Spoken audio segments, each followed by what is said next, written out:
Have you ever heard the saying that no matter how good you are at something, there's always an Asian kid who's better at it? Well, that's Orhan's entire life. He is known as a jack of all trades, meaning he can learn almost any skill. But no matter how hard he tries, there's always going to be someone better than him. So he needs to find a way to overcome his weakness. One day, Orhan was working at his desk when all of a sudden, the party leader tells him he is being kicked out of the party. Oliver tells Orhan that he has been ignoring the power imbalance in the party for a while now because he and Orhan are childhood friends and he wanted to remain by his side, but at this point, he can't deny that keeping Orhan in the party would just slow the party down. Oliver is really trying to be nice and let Orhan down gently, but the other two are being total jerks about it. Anneli and Derek both call Orhan a sack of dead weight and tell him the team would be much better off without him. And while Oliver would never have said that out loud, there's some truth to their accusations, so he asks Orhan to formally resign from the hero party.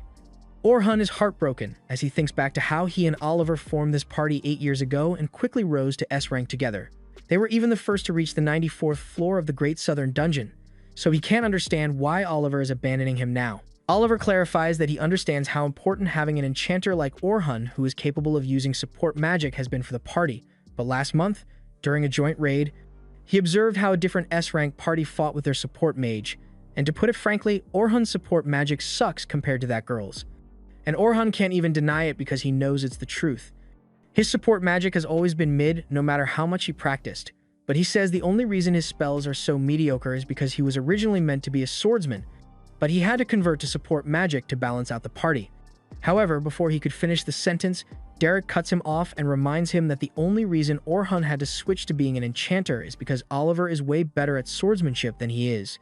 Orhan can both wield a sword and cast support magic, but all around he's pretty mid when it comes to his skill level, and as much as Oliver hates to do this to him, he says he has already found a replacement enchanter, so Orhan's help is no longer needed. He already knows the other two don't like him, but if Oliver is the one giving him the boot, then there truly is no reason to remain in this party. He gets up and starts walking towards the door, and as he is leaving, Anneli talks about how glad she is that he won't be here to boss them around anymore.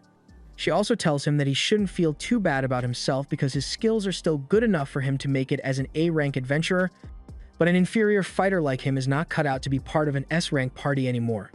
Hearing that from her really stings, so he decides to go off on his own and tackle the southern dungeon to prove that he's not inferior. His sword skills may not be the best, but they are still strong enough for him to handle a group of goblins on his own, and since he can also use support spells, he is able to constantly buff himself with strength magic to make his fights a little easier. Getting the timing right is a bit tricky, but with enough practice, he will be able to cast spells effortlessly in the middle of combat, and no one will ever call him worthless again. After he's done goblin slaying for the day, he heads over to the teleportation crystal to register his card so he can come straight to the 7th floor next time. But while he's there, he sees another party running up to the crystal. He starts walking away because he would rather not get involved with a bunch of randoms, but as he is leaving, he hears the party members panicking because they were just ambushed by a group of orcs, and while desperately trying to escape, one of their party members was left behind. The leader tries to assure himself that leaving her behind was the right choice since they all would have died if they tried to fight. The others ask him if they should go back to save her, but the leader doesn't think that would be a good idea since they aren't strong enough to beat all those orcs. However, Orhan overhears this, and even though it's none of his business, he can't stand the thought of someone else being abandoned by their party, so he turns to the party leader and insults him for leaving a party member to die. One of the party members gets offended and tries to punch Orhan, yelling that he had no choice because he wasn't strong enough to save her. But Orhan flips him on his ass and calls him worthless before demanding to know where the girl was left behind. Meanwhile, elsewhere in the dungeon, the girl in question has been cornered by the orcs, and they are closing in on her fast. She tries putting up a barrier to keep herself safe, but there's still nowhere for her to run, and it's only a matter of time before the orcs smash through. Tears well up in her eyes as the orcs finally break through and her doom is almost guaranteed, but at the last second, a wind spell is cast in front of the orcs, pushing them back and buying time for Orhan to step in front of the girl to protect her. The girl is in shock because she wasn't expecting anyone to come save her, but before she gets a chance to speak to Orhan, the orcs begin their attack, so he runs out to intercept them. Sophia assumes he must be a swordsman, but to her surprise, she sees Orhan cast support magic on himself in the middle of the fight. Orhan then proceeds to slice one of the orcs in half, and to make things a little easier, he enchants his sword with sharpness 5 so he can deal with the rest of them. There are a lot more orcs here than he thought there would be, so he can see why the party was forced to run away, and he might owe them an apology later, but for someone of his skill level, this much is easy to handle. The remaining orcs all charge at him at once, so Orhan begins slicing through them one after the other, and Sophia is astonished because she has never seen anything like it before. Once he's done, Orhan turns to the girl and asks if she's okay, but she's so stunned that all she can do is fall to the ground and start bawling her eyes out. Orhan makes sure she's alright and helps her get out of the dungeon, and after that, he starts walking away, but she calls out to him and says she would like to thank him properly for saving her, so she introduces herself as Sophia Claudel. Orhan recognized the Claudel family name, and he also spots the crest on her cloak, leaving now doubts about her identity. He introduces himself to her as well, and afterwards, Sophia offers to treat Orhan to dinner tonight as thanks for saving her. Orhan initially tries to decline, but Sophia is really insistent, so he eventually caves and agrees to go out with her. A little while later, she leads him over to one of her favorite restaurants, and though it isn't the fanciest place out there, she really likes the food here, so she thinks Orhan will like it as well. Orhan notices that the signboard out front has the same crest as Sophia's cloak, and it's pretty clear that she must be a member of the Night Sky Silver Rabbits, one of the biggest guilds in the kingdom.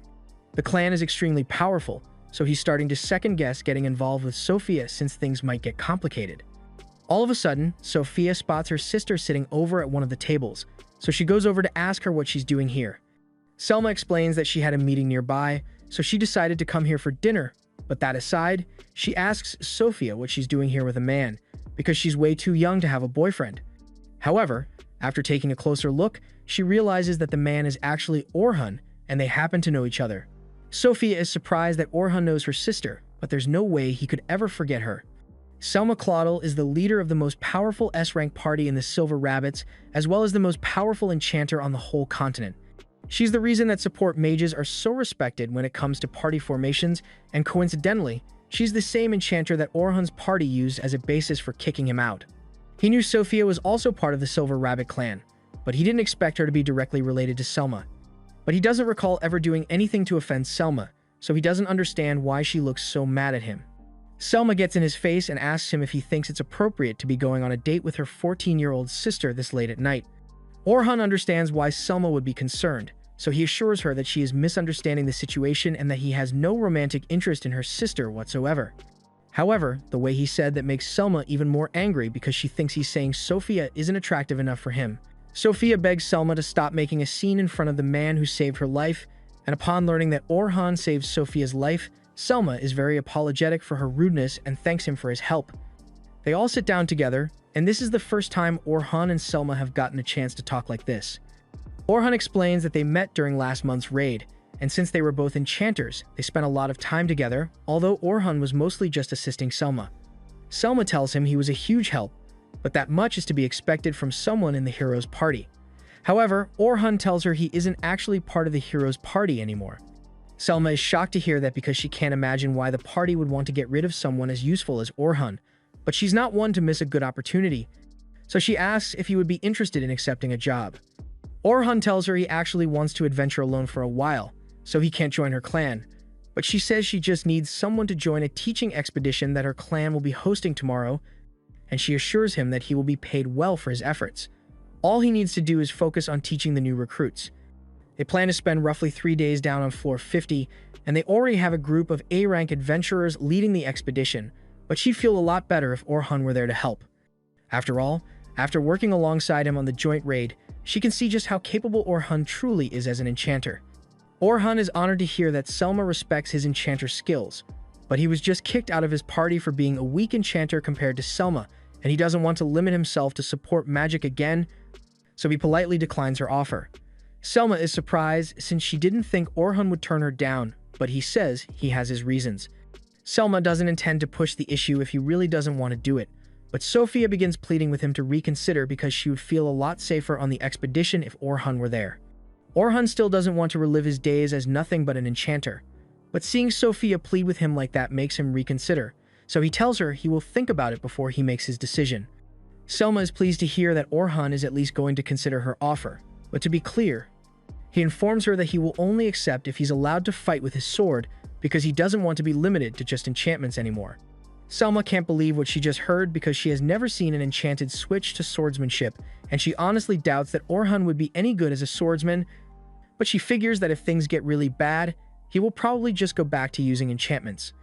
She tells him that if he decides to join the expedition, then he should come to the Silver Rabbit HQ early tomorrow morning, and they go their separate ways for the night. Before Orhan heads home, he makes one final stop at a weapon shop, and he seems to be pretty close with the owner, which is why he came here to chat. The old man prepares a cup of tea for him and thanks Orhan for his help because business around here has been booming ever since he started recommending this place. However, that's kind of what Orhan wanted to talk to him about. He informs the old man that he was kicked out of the hero's party, so now no one will listen to him even if he does recommend the store, and he wants to apologize for not being able to help anymore. However, the man tells him he has nothing to apologize for. Whether Orhan is part of the hero's party or not, he's still the same person, and he has already done so much to help here, for which the man is very grateful. Orhan may not be a hero anymore, but he's still a hero at heart, so the man tells him he should live for himself from now on and help as many people as he wants to. The next morning, Orhan heads to the Silver Rabbit HQ and meets the president, Vince Breyer, and Vince has heard a lot about Orhan, so he says it's a pleasure to finally meet him. Orhan says he's going to need a few more details on the expedition before he decides whether to take part in it or not, so Vince asks Selma to fill him in on everything he needs to know. She explains that the expedition will be to the 51st floor, but they will only be heading up to the 21st floor on the first day, and then they'll slowly progress all the way down to the 51st floor after that. Before Orhan showed up, Selma met with Vince ahead of time so they could talk about how dumb it was for the hero party to kick Orhan out. They won't be anywhere near as strong as they used to be now that he's gone, because his support magic was hard carrying them through most battles. It's true that the potency of Orhan's support spells is lower than average, but his cast speed is top-notch, at least 4 times faster than Selma's. And on top of that, he was using multiple original spells at once, while also constantly analyzing the battlefield to decide the best move to make. Vince finds it hard to believe that someone so capable would be labeled as useless, but Selma assumes that Orhan was just so good at his job that the hero party didn't notice all his contributions to their success. Back to the present, Selma is done explaining the details of the expedition, and basically, there are going to be 10 different rookie parties with 5 escorts, including Orhan and Selma. For the most part, rookies are supposed to handle things on their own, but if something out of the ordinary happens, the escorts will step in to make sure nobody gets hurt. Orhan gets the gist of it so far, but he asks why they are only bringing 5 escorts. Normally, with such a short expedition schedule, you'd want to minimize risk as much as possible by hiring as many escorts as possible. Selma makes up an excuse and says she wouldn't want to make it too easy for the rookies, but Orhan knows that's not the real reason. They must have some secret objective they are trying to achieve, and there's no way they would tell Orhan about it since he's an outsider, so he decides to just drop the question and go along with it anyway. Vince thanks him for being so understanding, and as part of the deal, Orhan will receive 2 gold pieces in advance and 10 more upon successful completion of the mission. Orhan asks if they are sure about this, since what they are paying him is the equivalent of a year's worth of living expenses for a few days of work, but Selma tells him he's worth every penny to them. The next day, Orhan shows up early at the entrance of the dungeon as agreed, and once he gets there, he sees a bunch of the new adventurers preparing themselves nearby. A few moments later, Selma and Sofia arrive as well, and Sofia seems really happy to see Orhan. A little too happy if you ask Selma, so she reminds Orhan that Sofia is under 18 and he had better not try anything with her. That aside, Selma asks Orhan why he's standing so far away from the rest of the group, so he explains that he didn't want to make the recruits nervous by standing too close since they've never seen him before. He makes a good point, but the recruits are going to need to get to know Orhan sooner or later, so Sofia offers to introduce Orhan to everyone. First up, she takes him to meet the other 3 escorts, and they introduce themselves as Anthem, Bernard, and Kathy. Both Bernard and Anthem are defenders, while Kathy is a healer, but Orhan thinks this whole thing is a bit odd since he may be able to use his sword. But Selma didn't know that when she asked him to join, so that means she was planning to go in without a frontline attacker. The reason for this is that Selma got really desperate. After all, the Silver Rabbits haven't made any progress in the past year, so she wanted to achieve something as soon as possible, even if it is a little risky, but she's not going to admit that. To avoid getting questioned, she changes the subject and offers to introduce Orhan to the rookies next. She addresses all of the recruits and says she knows they must be nervous about going on their first dungeon dive all the way to the 51st floor, but she assures them that nothing is going to go wrong because she has enlisted a group of very powerful adventurers to help in case something goes wrong. She then introduces Orhun as the cornerstone of the operation and tells everyone that he has made it all the way down to the 94th floor before, so they can trust him to have their backs. The rookies are all amazed by Orhun's accomplishments, especially when they find out that he used to be a member of the hero party. But Orhun isn't used to this much attention, so he doesn't know how to react. Now that everyone has gotten familiar with Orhun, Selma tells them to finish their final equipment check before they head down into the dungeon. She then turns to Orhun and says she would like him to escort Group 10 because they are the most promising rookies of the bunch, so she thinks they could learn a lot from having Orhun as an example. He is then introduced to the special Group 10 that Selma talked about, and he finds out that Sophia is a member here, but he doesn't understand why there are only 3 members on this team when all the others have 4. Logan speaks up and confidently says it's because none of the other rookies can keep up with them, so they were grouped together instead. Logan introduces himself as the party's enchanter and says he will one day surpass Selma, and Orhun thinks it's good that he has ambition, but his attitude is a bit of a problem. Next up is Caroline, and she introduces herself as the party's defender, but Orhun is a bit confused because she doesn't seem to be wearing any armor or carrying a shield for that matter. Caroline explains that she doesn't use that stuff, and instead will just jump out of the way when monsters get too close. In her defense, dodge-type defenders are actually a thing. Her tactic would work, but Orhun warns her that being a dodge-type defender requires some Sekiro-level evasion skills, so it's difficult for beginners to pull off. He asks if any of the teachers warned her of the learning curve, and Logan mentions that Caroline was warned many times, but she never listened to the advice, and the two of them start fighting afterwards. Orhun now realizes what Selma meant when she said this group was special. But on the bright side, Sophia is here too.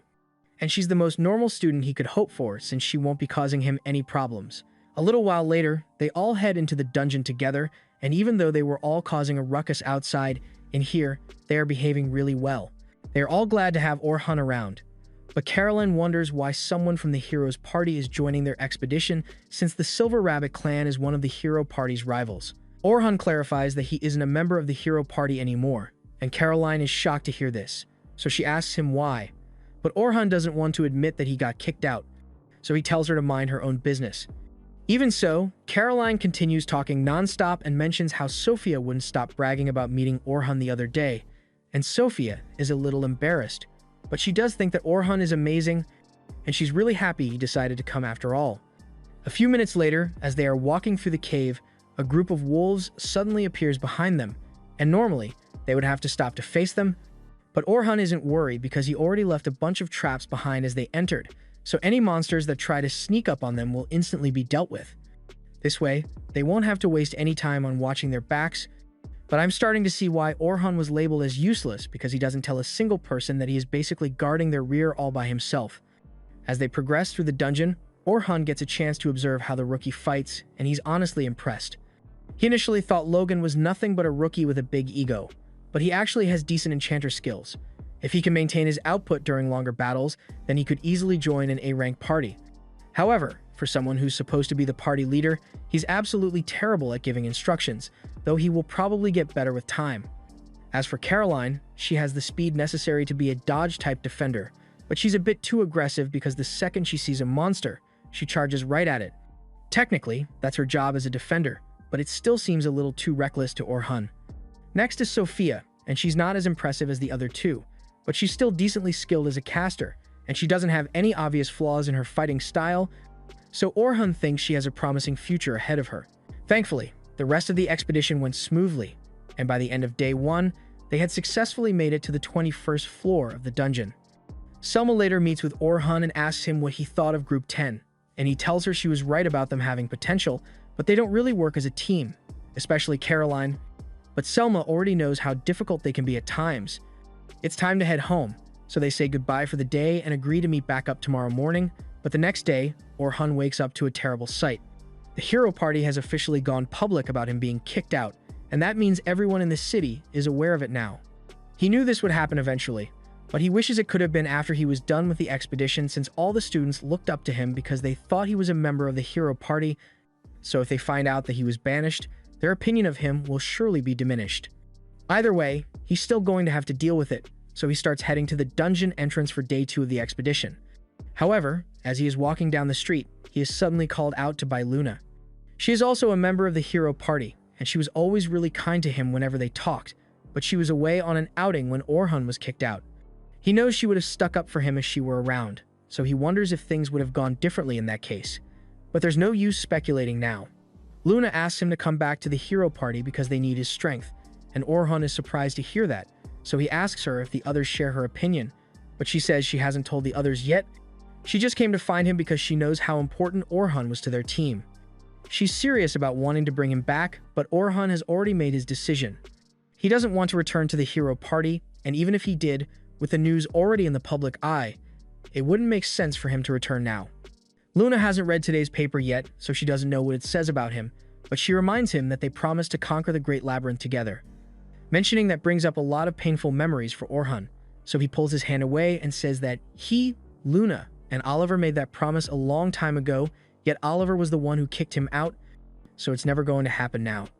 He had always hoped that the three of them would stay friends forever, but there's no going back to how things were before. As Orhan is walking towards the dungeon entrance, he is worried about what the children will think of him after seeing the article, because it states that he was kicked out of the hero party for being too weak. By the time he arrives at the meeting point, he finds all the students murmuring amongst themselves about the article. They are wondering why Orhan didn't tell them that he was kicked out of the party, but before they could say anything to him, Selma arrives. She apologizes to Orhan because she hyped him up by saying he's a member of the hero party in front of the kids a lot yesterday without knowing he had been kicked out. Orhan tells her there's no need to apologize since it's kind of his fault for being vague about what happened. Either way, whether he was kicked out or not, it is still true that Orhan made it down to the 94th floor, and he did perfectly fine yesterday, so there's no reason for any of them to doubt his capabilities because of one silly article. Caroline and Sophia still have complete faith in Orhan's abilities, but Logan, on the other hand, doesn't seem so sure anymore. He asks Orhan if what the article says is true, and he confirms that it is more or less accurate. He was indeed kicked out of the hero party for being too weak, but weak is a relative term, so Orhan assures them that he is still more than capable of getting them down to the 51st floor safely. But while the others don't seem to have a problem with it, Logan is convinced that Orhan must be a bum. They head into the dungeon, and the plan is to make it to the 35th floor by the end of the day. As their supervisor, Orhan isn't allowed to actively help them until they reach the 31st floor, so until then, he just has to watch and be ready in case they mess up. But with how talented they are able to handle the lower floors without much trouble. Once they finally arrive at the 31st floor, Orhan takes over as the leader and stands as the vanguard, but all of a sudden, he tells everyone to stop because he can sense monsters up ahead, so they all get into battle positions and prepare to fight the goblins. He asks Caroline to go on the attack first, so she runs out immediately, but she got in a bit too over her head, so she might need a little help. Orhan is about to ask Logan to cast some buffs on her, but before he could even say anything, Logan has already begun casting because he doesn't think it's worth it to wait for Orhan's instructions. After all, if he's not a hero, then anyone could do what he does. Orhan can tell what Logan is thinking, but it doesn't bother him, so instead, he turns to Sophia and unfortunately, it looks like she is up against an orc. She's too scared to move since she still has trauma from nearly being killed in the dungeon, but Orhan doesn't intend to step in just yet. Logan thinks Orhan is a failure of a teacher for not saving Sophia when she's in trouble, so he's about to save her himself, but just then, he notices Orhan secretly casts an agility debuff on the orc to buy Sophia more time to compose herself. He then assures her that she is more than strong enough to handle a threat like this because she isn't alone like last time. She has Caroline, Logan, and him here to support her if anything goes wrong. And with the confidence boost she got from Orhan, Sophia is able to cast an advanced fire javelin to obliterate the orc. Orhan is surprised because he had no idea she was capable of using advanced magic, and Caroline thanks Sophia since amazing for pulling off a move like that. Orhan congratulates Sophia on a job well done, but Logan is still in disbelief because the way Orhan handled that was exceptional. Especially the fact that he was able to cast an agility debuff instantly while hiding it, and it makes no sense that the hero party would kick Orhan out when he has these kinds of skills, so he has no idea what to believe. The group eventually makes it to the 35th floor, but there, they are confronted by a giant tarantula. Logan freaks out a little because he knows none of them are strong enough to handle that thing by themselves. He's about to suggest that they should retreat, but all of a sudden, Orhan tells him to cast agility, magic, and durability boosts on the others so they can attack. Logan thinks it's crazy to even consider attacking that thing, but Caroline has already run out onto the front lines to face it. He tries to chase after her, but Orhan tells him to wait, because as a supporter, he would be at a disadvantage if he went out in front. Orhan then calls out to Caroline and instructs her to jump over the spider so she can attack its back, and as she does so, she's able to get some really good hits in. The spider is now focused solely on her, so Orhan asks her to keep aggroing it, but to make sure she avoids touching its venom. Her agility is the only reason she is able to outpace the spider, so Orhan tells Logan to maintain the buff spell while Sophia casts her attack spell. Once Sophia is done casting, she launches several air slashes at the spider, severing 4 of its legs and causing it to crash to the ground. However, the battle isn't over yet. Orhan tells Logan to cast another strength and agility boost on Caroline. At first he doesn't understand why, but a moment later, the spider spits out some thread and starts pulling Caroline into its mouth. This is why Orhan asked Logan to cast the strength boost in advance to allow Caroline to break free on her own, but it turns out that she's still a little too weak even with the buff. So Orhan secretly casts a sharpness boost on her dagger, and the extra bit of cutting power is enough for Caroline to finally escape. After that, Orhan tells Sophia to hit the spider with a rock bullet to finish it off, and with that, the spider has finally been dealt with. Orhan congratulates everyone on a job well done, and after that, they all return to the surface. Tomorrow will be the final day of their expedition where they make the big push to the 51st floor, so Selma tells everyone to make sure they get plenty of rest tonight. As Orhan is leaving for the day, he is suddenly called out by 2 of the other supervisors. But they aren't here to cause any trouble, they just wanted to ask Orhan to grab some dinner with them. They seem like nice people, and he never really got a chance to talk to them during the expedition, so he agrees to join them and they all head to the tavern together. Meanwhile, Sophia, Caroline, and Logan are on a carriage heading home, but Logan has a lot on his mind after everything he saw Orhan do. He recalls Sophia mentioning that Orhan saved her from a group of orcs, so he asked her if she remembers the way Orhan fights. Sophia says she wasn't really paying attention, but she recalls that when he landed, there was a huge gust of wind, and after that, he cast some sort of enchantment on his sword before slicing through the orcs. Logan assumes the spell she is talking about must have been a sharpness enchantment, and those are difficult to pull off because they work on weapons instead of humans.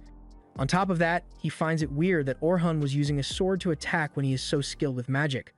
Sophia admits that she doesn't know why he does that either, but she does recall hearing something about him converting to an attacker recently. Logan was disappointed when he heard that Orhan had been banished from the hero party, and he also felt angry at him for betraying his expectations, but he was completely wrong. Not only did Orhan function as a perfect supporter, but he also used an agility debuff on an orc, which is way harder than you would think. Debuffs are completely different from regular buffs, and even Selma rarely uses them because they are so difficult to cast, yet Orhan was able to make it look easy. He was also able to perfectly analyze the battlefield and give orders precisely when needed, and was even able to predict the tarantula's final attack ahead of time. He was much better than any enchanter Logan has seen before, so it makes no sense for him to switch to being an attacker. Caroline asks if Orhan is at least strong when he uses a sword, and Sophia confirms this because otherwise, he wouldn't have been able to take out the orcs that attacked her back then. Logan realizes that Orhan must be a genius for him to be so skilled at both magic and swordsmanship, so he knows he has no hope of outdoing him. But that doesn't mean he is going to give up. He swears to himself that he will do his best to learn whatever he can from Orhan and grow strong enough to match him in strength someday. Meanwhile, on Orhan's end, he and the others are currently having dinner together at the tavern, and they love how good the food here is. The others ask him what he used to do for fun in the hero party, but Orhan tells them he never really had much time to have fun since he was in charge of all the party's errands and busy work. That's pretty depressing, and if that's the case, then it makes that article about Orhan being useless even worse because it sounds like he was the literal backbone of the party. They tell him he should just ignore those ungrateful jerks in the hero party, and hearing others stick up for him like that means a lot, so Orhan thanks them for being so supportive. That said, they do still have a few questions they would like to ask him, because from what they know, Orhan used to be an enchanter when he was in the hero party, and according to Selma, he was a damn good one. So they were wondering why he switched to being a frontline attacker. Orhan explains that he switched to using a sword after he left the hero party because that's what he always wanted to do. He says he used to be a swordsman in the hero party, and it had always been his dream to become the best in the world, so he was unbelievably happy when he got the position. His ambition came from watching his grandpa fight with a sword all the time, so he wanted to be able to do amazing stuff like him. If that's the case, then they ask why he chose to become an enchanter in the first place, but it wasn't really something Orhan wanted to do. Back in the early days of the hero party, once they started venturing into the lower floors, the monsters they faced became a lot stronger, so they couldn't continue pressing forward with their current party composition. Around that time was when Selma's influence started spreading, so their party decided that they needed to get an enchanter, and since Orhan is someone who can pretty much learn anything, the role fell to him. That sounds pretty rough, but on the bright side, Orhan's sacrifice is what allowed them to make it all the way to the 94th floor. However, Orhan tells them that it wasn't actually a good thing. Yes, his switch did make them progress faster, but the best thing to do would have been to take it slow and gradually build their strength because they weren't ready for what was on the 94th floor. And he knows for a fact that there is absolutely no chance of the hero party making it past that floor as they are right now, and even attempting it would be stupid. The others can tell that Orhan got a bit tense there, so they change the subject and ask him what kind of swordsman he wants to become.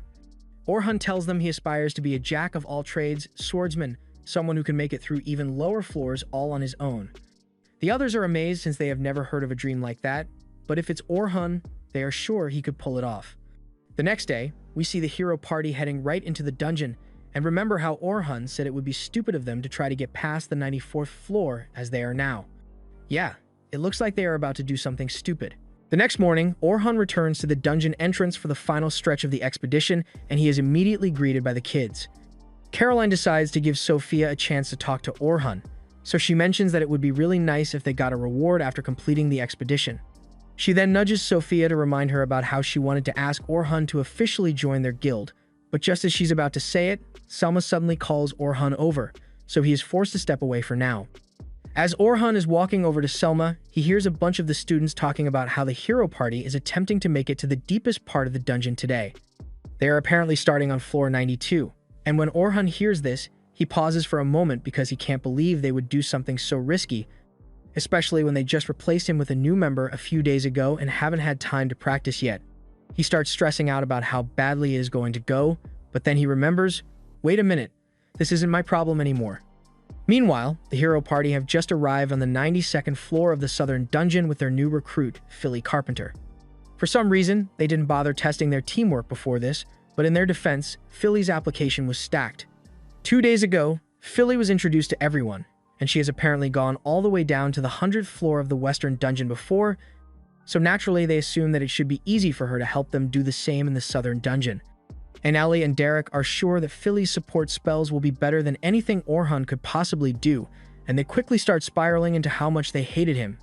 Derek and Anelli were especially annoyed since Orhan would never let them throw extravagant parties even though they've got tons of money in the party's bank account. And hearing them talk like that is already raising red flags for Philly, because those two sound like they would be broke by now if Orhan hadn't been managing their finances. Oliver cuts in and tells everyone to stop talking about Orhan because today is supposed to be about welcoming Philly to the party. Just then, Luna barged in because she had just found out about Orhan joining the Silver Rabbits expedition, so imagine her surprise when she found out that the others had already replaced Orhan without consulting her first. She asked them why Orhan is with the Silver Rabbits now, and both Derek and Anneli can barely believe that Orhan managed to join such a high-profile guild in just a few days. But it doesn't change anything because he's no longer a member of their party. At first, when Luna heard this, she thought Orhan had given up on carrying the party because they were holding him back, but Derek proudly states that they were the ones who kicked him out. Luna is at a loss for words because she hasn't heard of such a dumb decision since the Sissy and Kingsman drama. She reminds them that Orhan was literally the core of their party, and without him, they never would have gotten this far to begin with, but the others refuse to accept that. Derek says that no matter how highly Luna thinks of Orhan, he is always going to be a substandard loser of an enchanter, and besides, he's already gone, so there's no point in complaining about it now. Luna doesn't like it, but she knows there's no way she can convince Orhan to come back now, so she just grits her teeth and accepts that they've lost him. The others take Luna's silence to mean she finally agrees with them, so Oliver decides to go 2 for 2 on dumb decisions and announces that he wants to test out Philly's synergy with the party down on floor 92. And if that goes well, then they will move on to the 94th floor to beat their record. Luna immediately objects to the idea because she enjoys being alive. She tells Oliver that if he wants to test out Philly's capabilities so badly, then it would be better to do so on one of the lower floors like floor 30 for safety. But they all look at her like she just started speaking a foreign language. With how stupid these guys are, I'm surprised they lasted this long to begin with, and for some reason, they don't seem to grasp how dangerous it is to attempt to train a new team member on a floor that they barely beat last time. Derek and Anneli admit that it was a close call last time, but they are sure that Orhan is the only reason they had a tough time back then, So, with someone like Philly who's bound to be 1,000 times better, there should be no problems. Luna is still against this because there's a black dragon on that floor, and she doesn't want to be roasted alive. But Oliver tells her that they are doing this whether she likes it or not, and she isn't allowed to refuse. Not gonna lie, she probably should have quit right then, but she didn't want to give up on the party just yet, so she went along with it, and it's going just as bad as she thought it would. The party is currently up against a giant mammoth, which they would normally have no trouble defeating, but when they try to attack it, Oliver's sword does absolutely no damage. Derek can barely block any of the mammoth's attacks, and Annelli's fire magic might as well be a bunch of sparklers. None of them understands what's going on since they thought their attacks would get stronger now that they have Philly casting the buff spells, but it's the exact opposite. Philly can barely maintain her buffs on the party, and since she's completely preoccupied, she can't analyze the battlefield to give them instructions, so it's up to them to make decisions on their own. And if you've been paying attention to their track record, they are 0-3 for good decisions. Oliver's brain cells finally start functioning again as he realizes that he and the others in the party are actually way weaker than he thought, but he still doesn't understand why. This entire time, Luna has just been standing off to the side, watching the whole thing unfold, and she's about to explain where they went wrong now that reality has hit everyone, but all of a sudden, they all hear a terrifying roar as something approaches them, and it's the black dragon that Luna was worried about. The dragon lands, squishing the mammoth in an instant and knocking everyone off their feet, so Luna yells that they need to run away, but apparently, Derek and Annalie are still brain cells deficient, because even though they just saw the thing one-shot the mammoth they were struggling to damage, they still think they stand a chance of beating it, and Oliver joined in on their delusional optimism. They've defeated the dragon once before, so he assumes they should be able to do so again, but that was only because Orhan was here with them, and it seems they still don't understand that. Derek runs out in front to attempt to block one of the dragon's fireballs, but he did not know what he was signing up for, because immediately that fire hit, he was knocked to the floor like a piece of burnt toast. Luna immediately rushes over to start healing him, and Philly is frozen stiff with fear, regretting every decision that led her to join this party. Annelli attempts to cast a fire javelin at the dragon, and she succeeds, but that might have actually done negative damage, because the dragon was completely unaffected, and she is left dumbfounded. Thanks to her little flame attack, the dragon now has its eyes on her, so it launches a fireball at Annelli, and she tries to hide behind a rock for safety, but she still gets blown back several feet. Oliver is having a panic attack as he watches everything go wrong, so Luna yells at him to snap out of it because they all need to escape before it's too late. He finally snaps back to his senses and agrees that Luna is right, but they've got a bit of a problem on their hands because the dragon is charging up a fire blast, and both Derek and Annelli are still unconscious. Luna asks Oliver to buy her some time while she heals those two, so he calls over to Philly to snap her out of her daze and order her to cast as many buffs on him as possible. Philly does as instructed, so Oliver begins charging up his ultimate move. However, as Oliver's slash clashes with the dragon's fireball, it is completely negated, and he is sent flying back as well. Oliver falls into despair because if even his strongest attack couldn't damage the dragon, then what are they supposed to do? Luna is disappointed to see Oliver in such a weak-willed state, even though he is supposed to be the leader, but since things have come to this, she says their only option is to use the fickle gate they keep for emergencies. The fickle gate is a magic item that can forcefully create a connection between levels of the dungeon, allowing adventurers to travel from one floor to another instantly, but it is risky because you are teleported to another floor's boss room and the floor number is completely random. Philly thinks it's too dangerous since the second they step through, they will have to fight the boss of another floor, but it's not like they stand any chance of beating the dragon if they stay, so they are going to have to use the gate and pray they get sent to one of the easier floors. Oliver activates the gate, and after picking up Derek and Annelli, they prepare to jump through. But at the last second, the dragon suddenly blocks their path with a wall of fire, and as it is charging towards them, it ends up going through the gate instead. After the dragon is gone, Derek breathes a sigh of relief because they won't have to deal with it anymore, but Luna yells that this is the worst thing that could have happened. Oliver soon realizes that this means the dragon must have been teleported to a random boss area in the dungeon, so it's entirely possible that a bunch of newbies are about to encounter a dragon because of them. Luna tells everyone that they need to get back to the guild and warn them so they can force teleport all the adventurers out as soon as possible.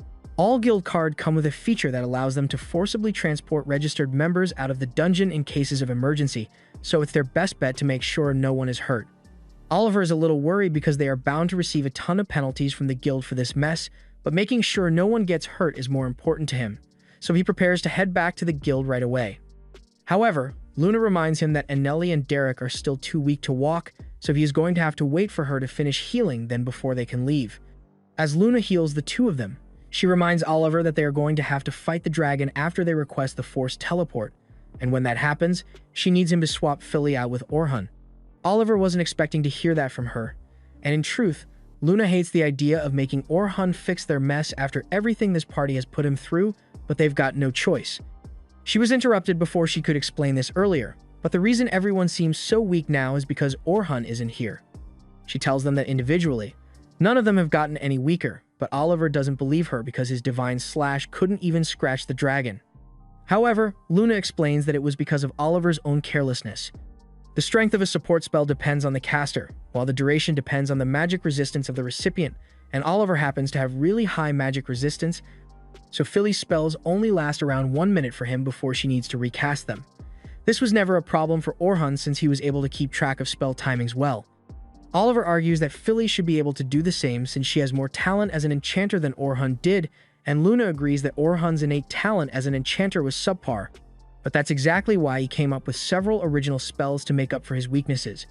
The others are completely shocked because this is the first time they are hearing of this, and a mage coming up with an original spell is extremely rare. Orhun's base enchantments are indeed weaker than average, but he was able to come up with an original spell that boosted his spell potency by 50 times. Philly finds that hard to believe since even Selma was only ever able to boost her spells by 10 times, but it's the truth. Oliver's divine slash works by gathering energy and releasing it all at once, and in theory, if he had spent more time gathering energy, he would have been able to do some damage to the dragon, but he got so used to Orhun's buffs, making the skill more efficient that he started putting in less effort, and the same goes with Anneli as well. She got so used to Orhun's buffs that she defaulted to only using mid-tier spells instead of advanced ones because they were easier to cast. On top of that, Orhun's spells also work on equipment as well, so all their attacks and defenses had become overwhelmingly reliant on Orhun's magic without them realizing it. All of their brain cells suddenly spring back to life as they finally realize how vital Orhun was to the party. But moments later, Oliver's intelligence takes a sharp nosedive as his ego takes over, and he convinces himself that his defeating the dragon once before had nothing to do with Orhun, even though we can clearly see Orhun carrying the team in the flashback. As for Orhun and the others, today is the last day of the expedition, so they will be starting out on the 36th floor and progressing until they make it to the 50th floor, after which they will all teleport out of the dungeon safely. It seems fairly straightforward, but for some reason, Orhun has a bad feeling about all of this.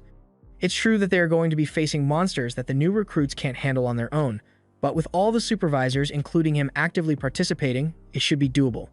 Yet he is getting a terrible feeling from the dungeon today, and he can't put his finger on it. He continues trying to think of a possible reason, but he then gets distracted by the kids calling out to him out of excitement, and against his better judgment, he decides to brush aside his worries for now. Caroline keeps asking Orhun for tips to improve her fighting skills since she wants to kill as many monsters as possible, but Orhun tells her that there's a limit to how much she can do while she's still a newbie. He reminds her that her job as a defender is to protect the party, so she shouldn't be too focused on charging ahead all the time, but she says it's no fun that way. Logan chimes in and tells Caroline to be grateful for Orhun's advice since even Albert used to say the same thing. But hearing that name catches Orhun's attention since Albert Sensible was the famous ace adventurer of the Silver Rabbit Guild. He died last year while facing the Black Dragon on floor 92, and Caroline seems to know quite a bit about it because Albert apparently died protecting one of his teammates even though that was the defender's job, and she doesn't want to let something like that happen to her team, which is why she is always running out ahead of the others. Orhun can tell by the look in her eyes that there's some deep-seated trauma there, and he's not getting paid to be a therapist, so he just pretends he didn't see that and tries to move on. But just then, Sophia speaks up and asks Orhun if there are any tips he can give her since she wants to know what she should improve on, and Logan also asks for some advice as well. A little while later, they've all made their way into the dungeon, and while they are taking a break, Selma walks up to Orhun to mention that she thinks it's nice how much the kids have warmed up to him recently. He admits that he was a little worried about how they might treat him after that newspaper article came out, but they all accepted him regardless. Selma recalls hearing Orhun and the kids talking about Albert earlier, so she talks about how devastating his loss was for the Silver Rabbits. After that, Orhun and the heroes' party went on to defeat the Black Dragon, but it was unbelievably difficult, so Orhun knew Albert didn't die because he was weak. It was just an unfortunate set of events. Selma goes on to talk about how hard it has been to find someone capable enough to replace the hole in the guild that Albert left behind, and Orhan knows she's trying to use this as an opportunity to recruit him, but he's not interested. He tells her that one party doesn't need two enchanters, and Selma understands that, but since Orhan said he's switching to swordsmanship, she still thinks he would be a valuable asset to the team. After that, the mission officially starts and everyone is briefed on the plan before they head out. Orhan and the others get assigned to Group 10, so they are at the very end of the formation, but that just means they are seen as the most promising members of the group. Sophia is a little nervous since they are practically on their own back here, but Orhan says this is a necessary experience since with how complicated a dungeon's layout can be, they are going to need to learn how to navigate it on their own in case they get split up from the rest of the group. Logan agrees with Orhan, but Caroline still doesn't like the idea of potentially getting lost down here.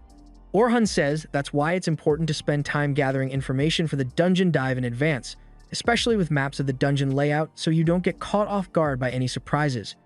In that case, Caroline asks Orhan to share some of his information with them since he has gone further into the dungeon than the rest of them combined, and they'd like to learn a bit about the deepest floors of the dungeon. Orhan sees no harm in talking about it, so he tells the kids that the lower floors officially start around floor 76, and the floors from there are usually ice or snow themed. As for the deepest floors, those don't start until you get to floor 91, but he barely has a chance to actually explain anything about the floor because the others keep interrupting him with questions over and over.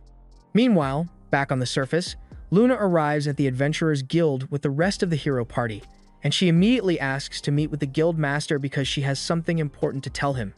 One of the receptionists, Eleanor, informs Luna that the guild master is currently in a meeting, so she's going to have to wait a while if she wants to meet with him, but Luna frantically tells her there's no time because they need to force teleport everyone out of the dungeon immediately. Back in the dungeon, the group continues traveling through the dungeon, but they are all starting to get the feeling that something is wrong here. For one, they haven't seen even a single monster in a while, and with a room this big, there should have been a ton of them. Logan asks Orhan if this is what it's usually like on floor 40, but he has never seen anything like this before. It's almost as if the monsters are all scared of something, but he has no idea what it could be.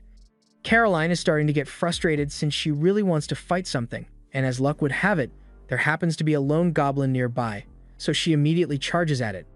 Orhan tries to warn her to stop because that goblin is strong enough to one-tap her, but Caroline completely ignores him.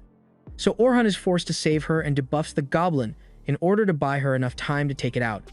Caroline then cheerfully announces that she has defeated the goblin, but the others tell her that what she just did was extremely reckless. At first, she doesn't care. But then they point out that if Orhan hadn't been here, she could have gotten herself into danger, and then Sophia and Logan would have been forced to go save her, so she would be putting her party's safety at risk. Caroline realizes that she was wrong and apologizes for her mistake, but as long as she is more careful in the future, Orhan isn't going to hold it against her. In fact, since Caroline loves fighting monsters so much even though she's a defender, Orhan offers to teach her a special technique called active defense. Caroline gets all excited and asks him to explain more about it, so Orhan tells her that it's a method of drawing your enemy's attacks to keep them busy while the rest of your party prepares a counterattack.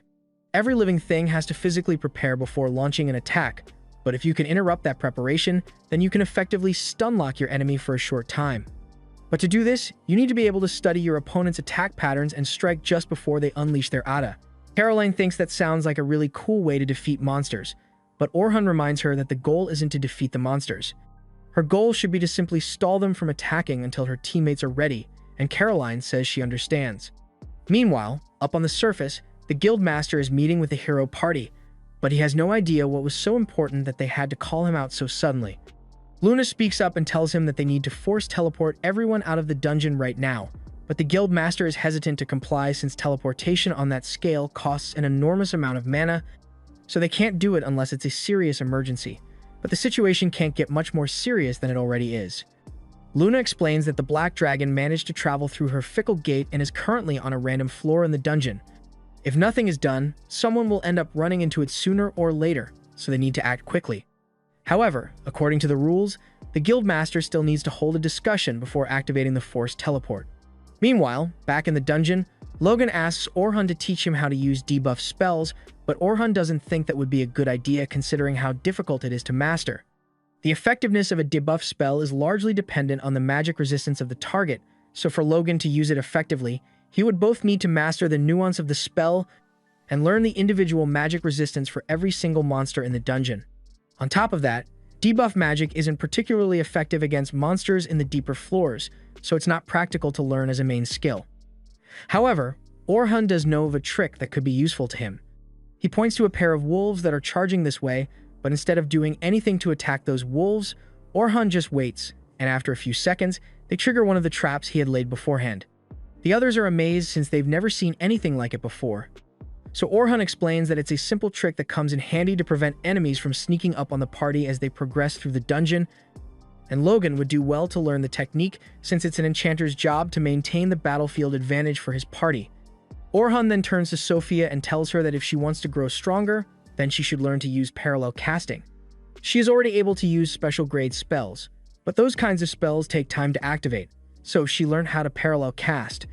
She could begin casting a second one halfway through the first one to reduce downtime. It will take a bit of effort to master, but anyone can learn to cast at least 2 spells at once given enough time, so Orhun tells her to give it a try once the mission is over. He says she can probably get Selma to teach her later, and he's right about that, but she says she would actually prefer it if Orhun taught her instead. He's surprised to hear her say that, and he'd like to turn her down, but he can't say no to a face like that, so he agrees to train her later. Meanwhile, back on the surface, the preparations for the forced teleportation are finally ready, so once the spell is fully charged, the Guildmaster will initiate the teleportation. After that, he says he wants the hero party to go back into the dungeon and defeat the Black Dragon, but they all tense up upon hearing that because they know there's no way they could beat that thing.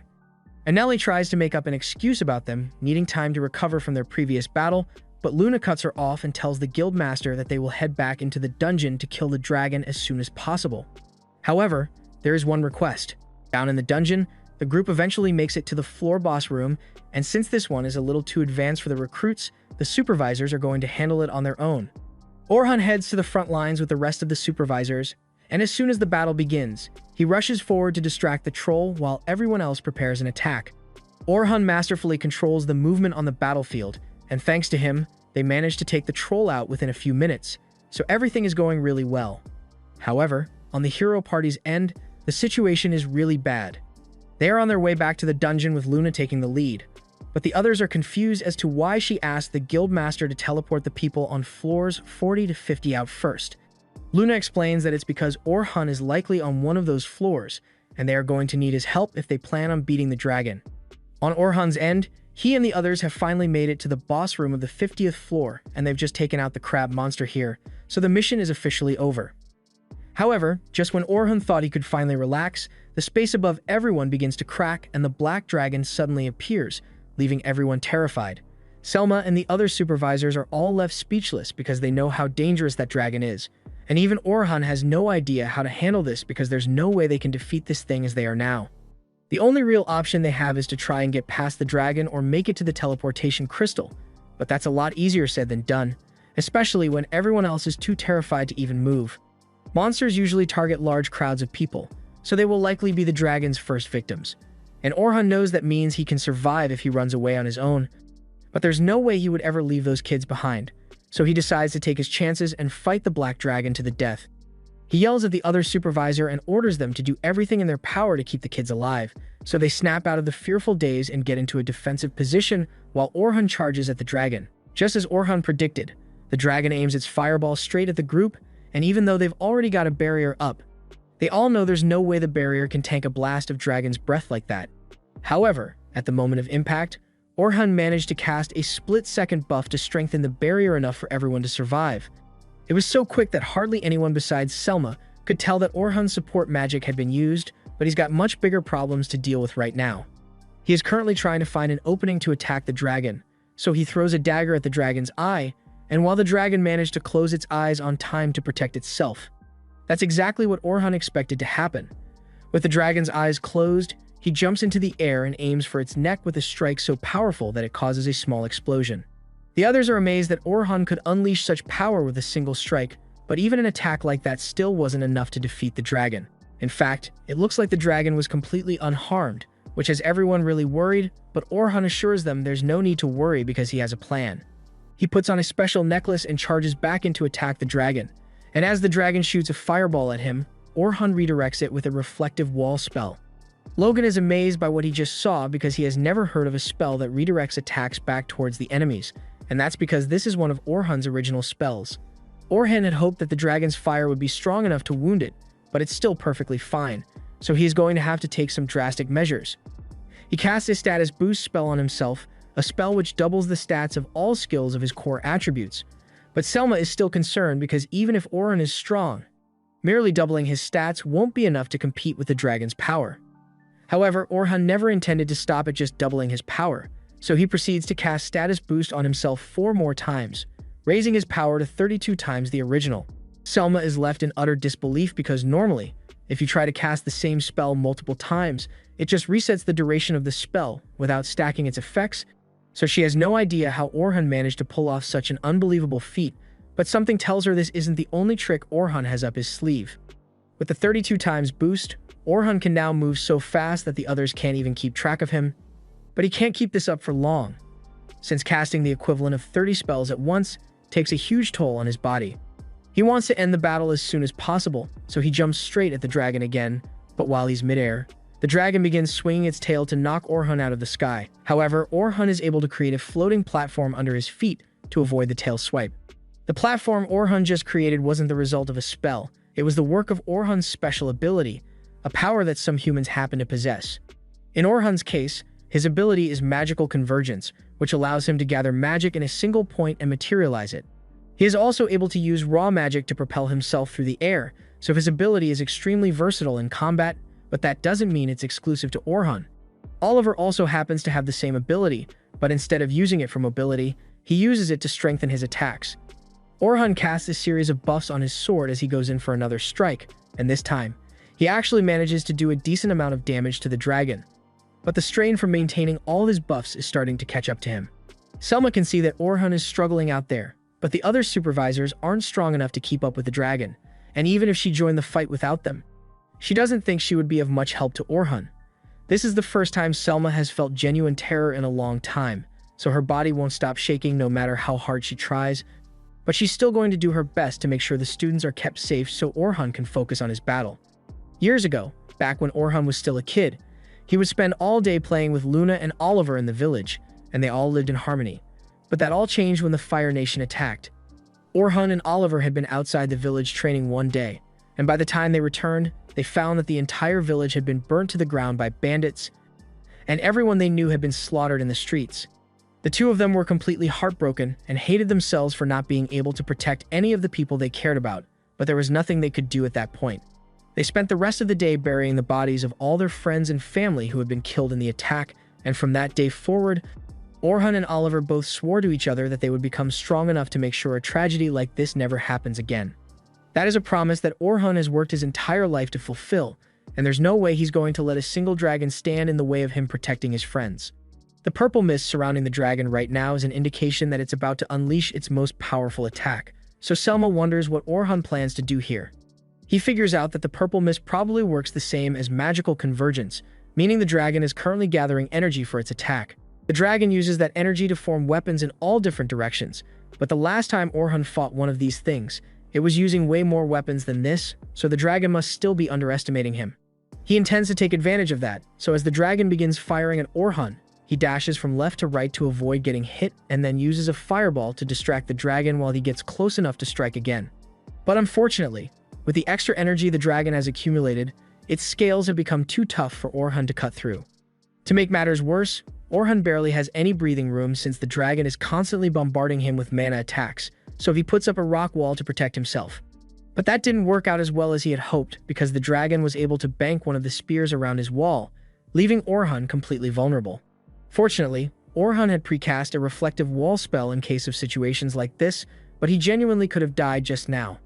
The others continue to watch with bated breath as they hope for Orhan's victory, but Selma doesn't think it's going to be that easy because while Orhan has managed to keep up with the dragon so far, he still hasn't landed any decisive blows yet. Fighting solo is way tougher than Orhan thought it would be, because as much as he hates his former party for betraying him, he can't deny that they were really useful. Last time they faced a dragon, Derek and Luna blocked all its mana attacks, and Nelly provided perfect cover fire, and Oliver's Divine Flash was strong enough to finish the job, but without them here, Orhan is basically forced to do all their jobs at once, He knows it won't be easy, but failure isn't an option for him, so he's just going to have to find a way to make it work. He begins using the active defense techniques he taught Caroline to keep the dragon off balance and disrupt its attack pattern, while also drawing it away so the dragon doesn't send any attacks towards the students. Once he is a safe distance away from everyone else, Orhun unleashes a wide range of fire blast spells on the dragon all at once. The dragon remains mostly unharmed, but Orhun already knew this wouldn't be enough to take it out for good, which is why he made a few tweaks to his fireball spells a moment ago. He modified and turned them into traps that absorb ambient mana to reactivate at regular intervals with greater intensity, meaning they will keep blasting the dragon over and over until Orhun cancels the spell. The blasts chip away at a lot of the dragon's health, but it refuses to go down and eventually manages to destroy all the magic circles. Fortunately, Orhun still has a few more tricks up his sleeve, and since Oliver was the one who dealt the final blow last time with Divine Slash, Orhun decides to do the same thing with his own version of the move. As the dragon launches a fireball his way, Orhun unleashes his Divine Slash, and to make sure it doesn't get blocked, he casts an impact puff on it the moment it comes into contact with the dragon's fire, allowing the slash to go further with more force until it eventually hits the dragon head-on. This results in a huge explosion. A piece of the dragon soon falls to the floor, leading everyone to believe that Orhun was successful in taking it down. But on the contrary, the dragon is still very much alive. It turns out that it sacrificed its tail in order to block Orhun's slash, which Orhun didn't account for at all, but in hindsight, he should have expected as much from such a powerful boss. The dragon starts firing even more blasts at Orhun, so he starts running around some more to evade, but midway through, the timer on his buffs runs out, so his strength has gone back to normal. Selma sees this and tries to help Orhun by casting her own status buff on him, but Orhun cancels that shit immediately and tells her to stay out of this because her buffs aren't strong enough to make a difference in this situation. He tells her to just focus on protecting the students because he is perfectly fine handling the dragon on his own, and as he says this, he casts another quintuple status boost on himself before hitting the dragon with a buff Thunder Shock spell. The force of the blast knocks the dragon clean out of the sky, and as it crashes into the ground, the others wonder if Orhun finally managed to kill it, but no, the dragon is somehow still alive. Orhun can hardly believe that the dragon isn't dead yet, because he's running out of tricks to pull out here. His sword is already way past its limit and shatters in Orhun's hands, but the dragon is also on its last legs, so one more solid attack should be enough to take it out. Orhun drops his broken sword and decides to bust out his trump card, so he casts his destruction spell and summons his pure black great sword, a weapon which none of the others have ever seen him use. The destruction spell is one which compresses highly amplified magic into the shape of a sword on par with a special rank spell. Orhun then jumps at the dragon for one final face-off, but instead of charging at it head-on, he bounces himself off dozens of reflective walls, scattered all across the battlefield to speed himself up before finally striking the dragon from above and finishing it off once and for all. Back on the surface, Orhun's old party is rushing back to the dungeon when the forced teleportation activates, pulling everyone within the dungeon back to the surface as planned. But to their shock, just as they were about to head inside, they came face to face with the black dragon. They were all startled initially, but Luna soon realizes that the dragon is dead and must have been teleported along with some adventurers, and standing next to the dragon's corpse, she spots Orhun leaning on his sword with the last of his strength. She can see that his body is in terrible shape, so she rushes over to heal him, but Orhun stops her and instead asks that she just handle the rest of the cleanup for him because he just wants to go home and take a nap. It is at this moment that Luna realizes that Orhun is the only person who looks hurt on his team, and that must mean he took down the dragon all on his own, which sounds unbelievable. And speaking of unbelievable, Derek flat out refuses to believe it, and no amount of evidence or facts will change his mind. Orhun already knows it would be a waste of breath to try talking to a blockhead like him, so he ignores Derek's provocation and continues walking home, which only makes Derek even more angry. Just then, Luna yells at Derek and tells him to quit making a fool of himself because in plain terms, he's a bum, and he's going to stay a bum until he can accept that he is weaker without Orhun's help. Hearing such a logical statement sends Derek into a rage, so he charges at Luna. But he wasn't joking when she called Derek a bum, because she was able to freeze him in place without so much as lifting a finger. And she could have ended Bro's entire career right here if she wanted, but Oliver yelled for the two of them to stop fighting. However, even though it's plain as day that he was wrong about Orhun being weak, Oliver still refuses to admit to himself that he was the problem. After everyone returned home, The kids were tasked with filling out reports on what happened during the expedition, so Sophia plans to write all about how amazing Orhun is. She is really excited to get started, but a moment later, Selma returns home, and she looks absolutely exhausted. She collapses into bed without a word, and Sophia wants to do something nice for her, so she suggests she and Selma should go take a bath together to relax. Selma is completely on board with the idea, so they immediately head to the bathhouse. And while they are soaking, Selma asks Sophia what she thought of Orhun's performance earlier today. Sophia is kind of at a loss because what she saw made her realize that Orhun is so strong that she can't even begin to understand what he did. However, Sophia says it wasn't that hard for her to keep track of what Orhun was doing. Selma is shocked to hear her say that and immediately sits up to ask what Sophia managed to see during Orhun's fight. Sophia explains that while Orhun's power and movements were completely unmatched, everything else he did was pretty much just the basics. He simply used the techniques he had been taught about active defense, magic use, and enchantment, but it's still amazing that he managed to play the part of those roles all by himself. Selma is amazed that Sophia could grasp so much from Orhun's amazing display, and she's feeling quite inferior now since she knows there's no way she can ever match up to Orhun's power. But Sophia says she still respects Selma most of all, and nothing will ever change that, so she tells her not to push herself too hard. Speaking of pushing yourself too hard, the next morning, Orhun is suffering the after effects of overexerting himself against the dragon. He knew this would happen, and he actually considers himself lucky, because considering how much magic he used, he got off easy with just a little body pain. He gets up to look out the window, and surprisingly, he spots Selma on her way over here. A few minutes later, the two meet up in a cafe, and Selma apologizes for bothering him like this, but she really wanted to check up on him to make sure he's alright. Orhun tells her there's no reason to be worried because he's perfectly fine, but he does appreciate the fact that she came all this way to see him. Selma gets up and formally thanks Orhun, because he is the sole reason that they managed to complete the expedition without a single casualty, and she is eternally grateful for what he has done. She asks Orhun if he would be willing to come to her clan since the leader wants to meet him, and since he's not particularly busy today, Orhun agrees. After arriving at the clan, the leader gets straight to the point and asks Orhun if he wants to join the Silver Rabbit clan. He tells Orhun that he can join as a frontline attacker for Unit 1, their most powerful group of adventurers, and he will be instantly promoted to a lieutenant if he joins. Orhun is shocked to hear that since it's unheard of for someone as young as him to become a lieutenant, but the leader insists that Orhun has more than enough experience and skill to qualify for the position.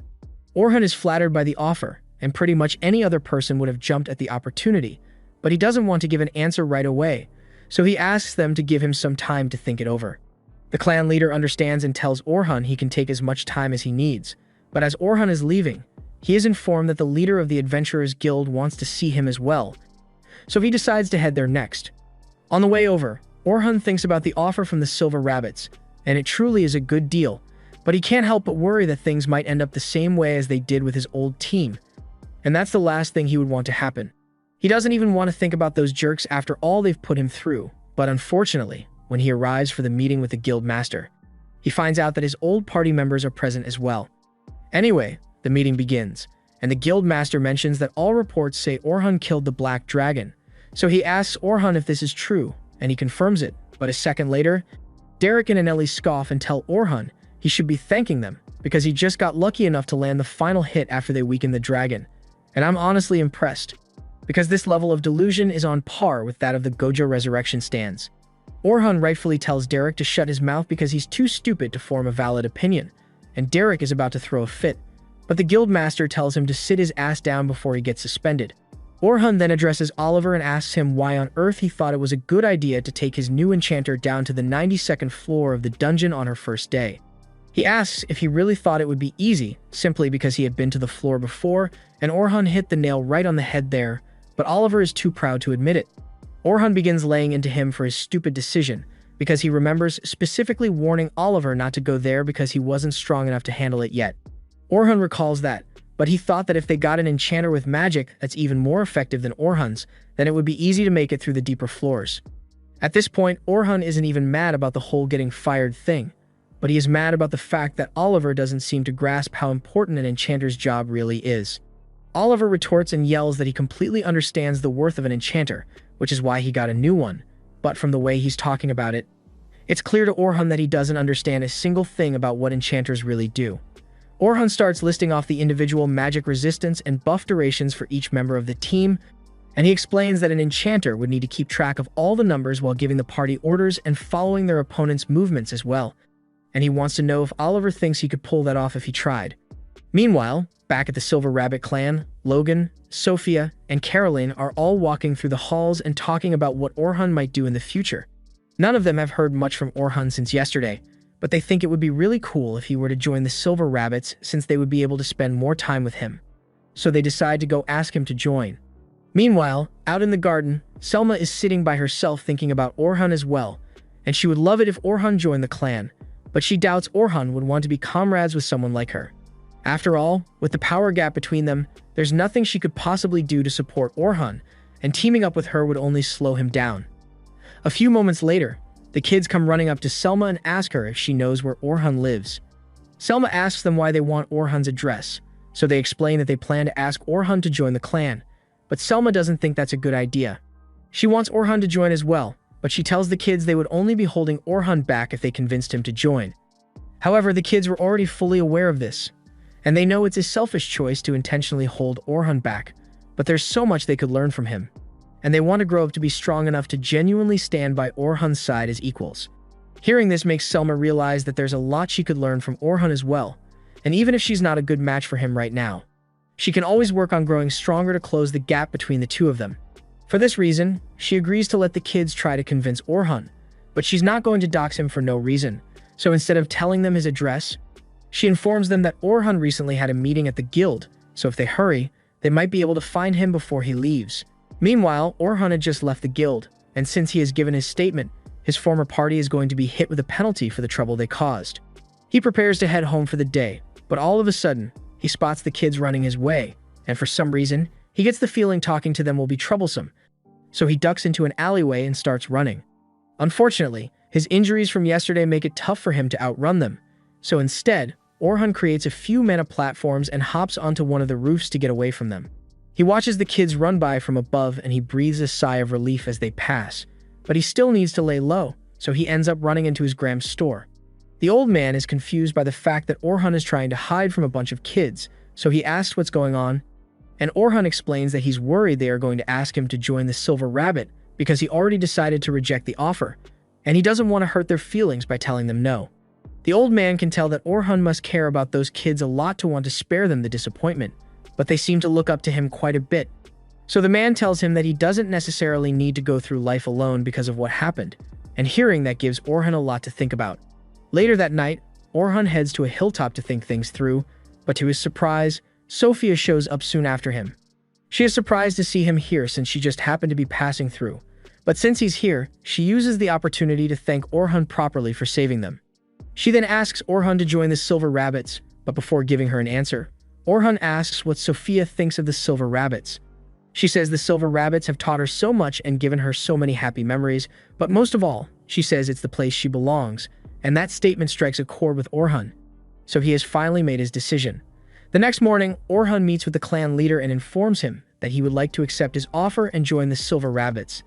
The leader is happy to hear it, so Selma brings in a uniform for Orhan to make it official. Once the others learn that Orhan is officially a member, they all run over to give him a warm welcome, to which Orhan says he looks forward to working with them. Years ago, Orhan and Oliver used to train together all the time, and on one particular day, Orhan lost to Oliver in a duel. Seeing Oliver beat Orhan, the adults who were watching the fight conclude that Oliver is the best candidate to use to further their objectives. And Oliver gets really mad at him and tells Orhan to stop messing around because he knows Orhan is stronger than this. However, Orhan just casually tells Oliver that he simply became stronger than him, and there's nothing else to it. Oliver then stomps off because he knows Orhan is intentionally losing the matches, but he can't prove it, and it turns out that he was right.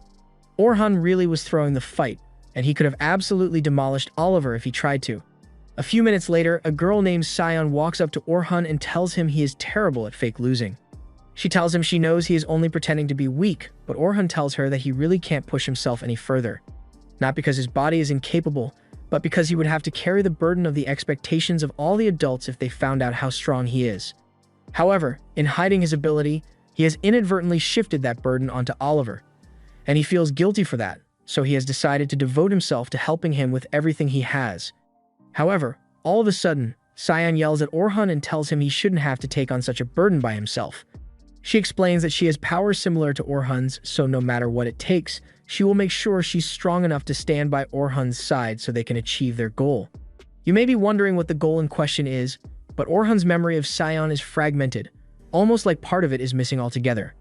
Elsewhere in the kingdom, the Grand Master of the guild receives a visit from the Guild Master of the southern region. The Grand Master is both surprised and annoyed by the sudden visit, but he knows it must be something important, so he asks the Guild Master to tell him what happened. And he is informed that someone just defeated a black dragon single-handedly in the southern dungeon. The Grand Master is shocked to hear this since he didn't expect to hear of such a capable fighter from the south, but still, he thinks it was a dumb and risky move to challenge a black dragon alone.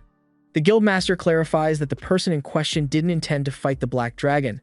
It happened due to an emergency situation where the black dragon was teleported out of its regular habitat. The Grand Master finds the whole thing intriguing, so he asks if Oliver was the one who defeated the dragon, but the Guildmaster denies this. Hearing that Oliver wasn't responsible for this has the Guildmaster a little shaken, since the only other person he can think of who could possess such strength is Orhan, but that should be impossible. He asks the Guildmaster if Orhan has exhibited any strange behavior changes recently, but Guildmaster says nothing about Orhan has really changed, which means he hasn't reverted to his old self yet. But this leaves even more questions for the Grand Master, since if Orhan hasn't returned to his original state yet, then that means he must have found some other way to attain great power. In any case, the Grand Master orders the Guildmaster to keep an eye on Orhan and report if anything happens. Meanwhile, out in the eastern region, a party has just slain a large group of adventurers in the forest, and it turns out that Cyan is a member of the attackers. Since there aren't going to be any more strong adventurers in this area for a while, her party decides to move on.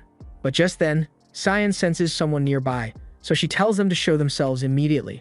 It turns out to be a messenger from HQ, and he is here to inform Cyan and the others that someone powerful enough to slay a dragon has appeared in the south. So their mission is to go there, investigate this person, and if he turns out to be an obstacle, to dispose of him. Judging by the lack of information on this person, Cyan deduces that it couldn't possibly be Oliver, but aside from that, she's completely in the dark on who it might be. Ideally, the best result would be to recruit this person to their side, but if he turns out to have sided with the church already, they will have no choice but to kill him. Cyan thanks the messenger for doing a good job and dismisses him for now. She then turns to her teammates and tells them that they will be heading to the southern Great Dungeon as soon as they are ready. Though, since the south is the church's territory, they will need to be careful to avoid detection. They also need to be cautious about how they approach the Dragon Slayer, since they don't know the extent of his strength. But that's exactly why Cyan wants to go see it for herself. If there really is someone capable of such a feat in the south, then that means they must have the same kind of power as her, and if that's the case, then she's the only one who can stop them. After all, she needs to carry out Orhan's will no matter what. She seems to believe that Orhan died when they were kids because she was given a letter that said so. Now, she believes the church was responsible for Orhan's death, and she has a sword to make them pay, no matter what it takes. Meanwhile, back in the south, Orhan is currently receiving commendations for his exemplary performance protecting the students during the dragon incident. They know he is strong, they acknowledge that he has a lot of valuable knowledge, and most of all, while he was in the hero party, he was skilled enough to handle all their management and operations by himself, so he's an efficient multitasker. For these reasons, the clan leader formally proposes that Orhan be immediately promoted to a lieutenant. A decision like this requires the approval of 2/3 of the existing lieutenants, so he asks everyone to vote on the matter. However, just then, one of the lieutenants speaks up and tells the clan leader that he wants to have a word with Orhan before they vote on this. He acknowledges that Orhan is strong and capable, and he is certainly a welcome addition to the Silver Rabbit clan, but he asks Orhan if he is willing to risk his life for the clan. As a lieutenant, the decisions he makes will have profound effects on the lives of those around him, and all clan members are expected to put the clan first in all circumstances. Orhan understands why they would ask a question like that, but he made a promise a long time ago, and he intends to keep it, so he can't let himself die before that. He addresses everyone in the room and tells them that he is not prepared to sacrifice his life for the Silver Rabbits. The other lieutenants are all shocked to hear this because if Orhan isn't ready to give everything he has for the Silver Rabbits, then he isn't worthy of being a member. They ask him why he even chose to show up here in the first place. And to this, Orhan responds that he simply wants to protect the people he cares about. He says that just because he's not willing to sacrifice his life for the clan doesn't mean he isn't going to do everything in his power to keep them safe. Long story short, Orhan couldn't care less about what happens to the clan, but he does care about the people in the clan, and that's good enough for the other lieutenants. So they all agree to let him join as the newest lieutenant. After the meeting is over, Orhan and Selma are walking through the halls, and she is relieved that everything worked out in the end, but Orhan had her worried for a second there. The next step is to introduce Orhan to the members of Unit 1 whom he will be working with from now on.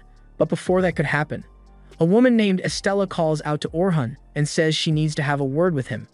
Selma introduces Estella as the head of the Silver Rabbit's Personnel Management Division, and she pretty much tells Orhan she needs his help teaching some new arrivals. Orhan doesn't mind teaching a few adventurers, but he's a little worried because he's not sure he will have enough time to teach the new arrivals and manage Unit 1 at the same time. Selma understands why Orhan is concerned, but she tells him he doesn't need to worry about that because he's going to have a lot more free time here than he did in the Heroes Party. For one, he isn't going to be required to do all the administrative work, and they also don't go dungeon diving back to back for days on end. As a matter of fact, they have a policy against spending more than 3 days in the dungeon at one time without taking a break, and Orhan is a little surprised since he didn't expect things to be so laid back here. In that case, Orhan agrees to teach the newbies for Estella, so she leaves to give Orhan a chance to finally meet his new unit. As Orhan walks into the room, he is introduced to the members of Unit 1. They are all eager to finally see the Dragon Slayer again since they didn't get a chance to talk to him during the mission, but frankly, Orhan had no idea they were there in the first place. Anyway, they move on to introductions, and the first to introduce herself is Rain. Despite how she looks, she is actually 24 years old, so she tells Orhan he is free to think of her as a big sister. But no matter how Orhan looks at it, there's nothing big about Rain, and she's really self-conscious about it. Next up is Lucretia, who is 18 years old, and the last guy is Wilk, the 20-year-old defender of the team. Selma is also part of the team, but Orhan is already familiar with her, so there's no need for introductions. Now that introductions are out of the way, Wilkie asks Orhan if he can explain how exactly he managed to defeat the Black Dragon, because they've all been wondering how he did it. Selma tells Orhan that he doesn't need to answer if he doesn't want to, but he thinks it's important that he shares info about his abilities with his new team. He explains that the main reason he was able to win his battle against the dragon was thanks to 2 of his original spells. One is called Impact, a spell that increases the effectiveness of weapons by 100 times. This revelation comes as a huge shock to everyone here since 100 times multiplier is unheard of. Orhan then goes on to explain that his second original spell allows him to increase the effectiveness of all buffs applied by 32 times, which comes as just as much of a shock to the others, but Orhan clarifies that he can only use it on himself, and it puts a lot of stress on his body, so he can only use it for a short period. After learning of what Orhan is capable of, the others wonder why he doesn't just fill other party positions by himself, like a mage for instance, but that's one of Orhan's biggest flaws. He explains that he is only capable of using mid-level magic, and no matter how hard he tries, he has never been able to use any high-level spells. The others are surprised to hear this given how talented Orhan is with everything else, and for a moment, Orhan worries that they might label him as useless. So he defends himself by saying his original spells can make up for his lack of high-level magic, but they really don't care about that. They then ask Orhan if he has any special abilities, and he confirms this, which gets Rain excited because now there are 3 people with special abilities on their team. Orhan asks who else has an ability, but Selma tells him it would be easier to show him in the dungeon rather than trying to explain it. And for that reason, she's planning to have them all go into the dungeon tomorrow. Orhan isn't opposed to the plan, but he informs everyone that his sword was destroyed during the battle against the dragon, so he needs to get a new one. The others think this is terrible news since making a new sword will take at least a few days, but Orhan tells them it won't actually take long, since he just buys swords off the shelf at a local weapons shop. The group is left speechless because they had no idea the Dragon Slayer was using rusty hand-me-down swords, but they won't stand for it any longer. So they drag Orhan to the dedicated blacksmith for the Silver Rabbit clan, Aaron, and they ask him to make a sword for Orhan. Aaron is up for the task, but he says there's a bit of a problem. A sword for someone as powerful as Orhan would need to be made from special materials down on the lower floors, but he doesn't have those materials on hand, so he's going to need them to go get some. Normally, this would turn into a whole 3-episode resource-gathering arc, but fortunately, Orhan happens to have a stash of special materials stored in his bracelet from back when he was part of the hero party, and he's never had much of a use for all this stuff, so he might as well make a sword out of it. This was the end of episode 8. Subscribe to not miss the next part.